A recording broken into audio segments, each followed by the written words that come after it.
Israeli বিক্ষোভকারীরা গাজায় ত্রাণ ঢুকতে দিচ্ছে না। সংবাদটি যুগান্তর পত্রিকায় প্রকাশিত হয়েছে। একদিকে ইসরায়েলি সরকার গাজায় নির্বিচারে হত্যাযজ্ঞ চালাচ্ছে, অন্যদিকে ইসরায়েলের নাগরিকরা গাজায় ত্রাণবাহী ট্রাক প্রবেশ করতে দিচ্ছে না, মানে খাদ্য প্রবেশ করতে দিচ্ছে না, তাদের রাস্তা বন্ধ করে দিয়েছে।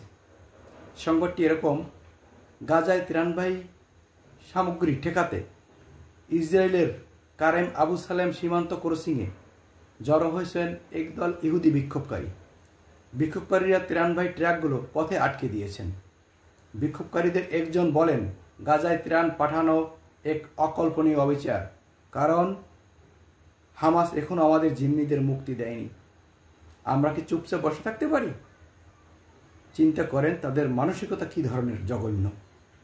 তারা এত মানুষ হত্যা করছে, ওদের কয়জন জিম্মি সেখানে আছে এবং তারা খুব নিরাপদ এবং ভালো অবস্থানেই আছে। জাতিসংঘগুলো অভিযোগ করেছে ফিলিস্তিনের বিরুদ্ধে ইসরায়েলি অনাহারকে অস্ত্র হিসেবে ব্যবহার করছে, ফলে প্রায় 5 লাখ মানুষ চরম খাদ্য সংকটে পড়েছে।